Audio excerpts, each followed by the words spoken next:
ನಮಸ್ಕಾರ ಎಲ್ರಿಗೂ. ನಾನೇ ಇವತ್ತು ನಿಮಗೆ ತೋರ್ಸಕ್ಕೆ ಬಂದಿದ್ದೀನಿ ಸ್ಟಾರ್ಟರ್ ಪೆಟ್ಟಿ ಬಾಕ್ಸು ಯಾವ ಥರ ಯೂಸ್ ಮಾಡ್ತಾರೆ ಅಗ್ರಿಕಲ್ಚರ್ ಪರ್ಪಸ್ಗೆ ಅಂತ.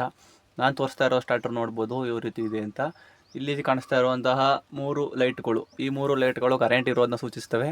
ನಾವೇನಾದರೂ ಕರೆಂಟ್ ಇರೋದು ಯಾವ ರೀತಿ ಕಂಡುಹಿಡ್ಕೋಬೇಕು ಅಂದರೆ, ಈ 3 ಲೈಟ್ ಆನ್ ಆಗಿದೆ ಮಾತ್ರ ಮೋಟ್ರನ್ನ ಸ್ಟಾರ್ಟ್ ಮಾಡಬೇಕು, ಇಲ್ಲ ಅಂದರೆ ಮೋಟ್ರನ್ನ ಸ್ಟಾರ್ಟ್ ಮಾಡಬಾರ್ದು.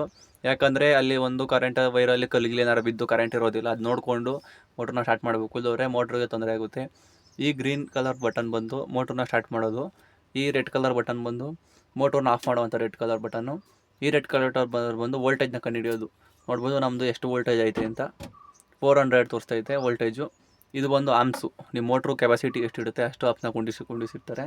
ಇದು ಆಮ್ಸು. ಇದು ನೋಡ್ಬೋದು ಸ್ವಿಚ್ಚು ಆನ್ ಆ್ಯಂಡ್ ಆಫ್ ಮಾಡ್ಕೊಳ್ಳೋದು, ವೋಲ್ಟೇಜ್ನ ಕಂಟ್ರೋಲ್ ಮಾಡೋದು, ಸೆಲೆಕ್ಟ್ ಸ್ವಿಚ್ಚು. ಇನ್ನು ಒಳಗಡೆ ನೋಡೋದಾದರೆ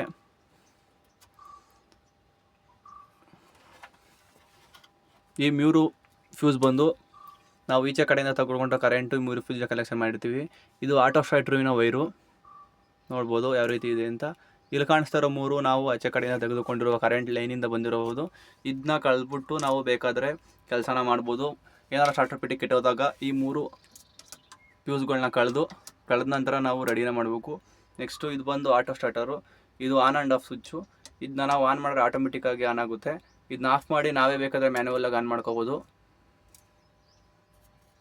ಇಷ್ಟು ಮಾಹಿತಿ.